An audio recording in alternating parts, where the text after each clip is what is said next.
Headlines प्रायोजक राजयोग paints, आनंद तुमचा, रंग आमचा.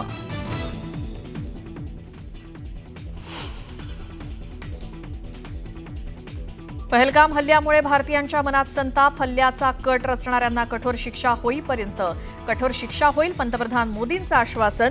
तर दहशतवादाविरुद्धच्या लढाईत जग सोबत असल्याचा मोदींचा विश्वास.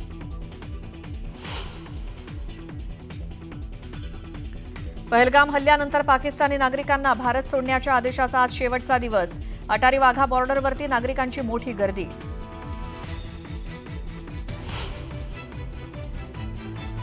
पहलगाम हल्ल्यानंतर जम्मू काश्मीरमध्ये दहशतवाद्यांच्या विरोधात धडक कारवाई. आतापर्यंत 8 अतिरेक्यांची घरं उद्ध्वस्त.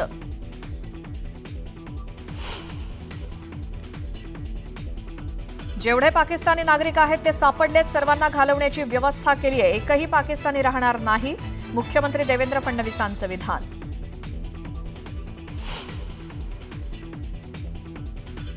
छत्तीसगडच्या सीमेवर लष्करानं माओवाद्यांना घेरलं. लष्कराला डोंगराच्या भागात आढळली गुहा.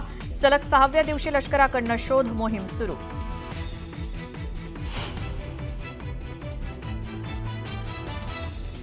वाल्मिक कराड असलेल्या कारागृहातील वरिष्ठ तुरुंग अधिकारी आणि एका कर्मचाऱ्याचं निलंबन. कुटुंबियांच्या व्यतिरिक्त इतरांना कैद्यासोबत भेटू दिल्यानं मोठी कारवाई.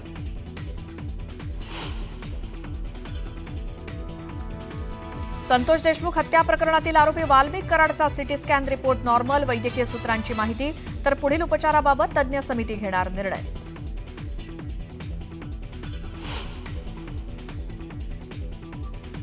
पोलिसांबाबत आक्षेपार्ह वक्तव्य करणं आमदार संजय गायकवाडांना भोवलं. बुलढाणा शहर पोलिसात गुन्हा दाखल झाल्यावर मागितली माफी.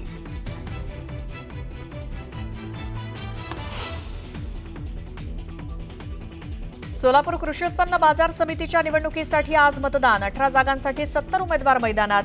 सुभाष देशमुख आणि सचिन कल्याण शेट्टी यांच्या पॅनलची प्रतिष्ठापनाला.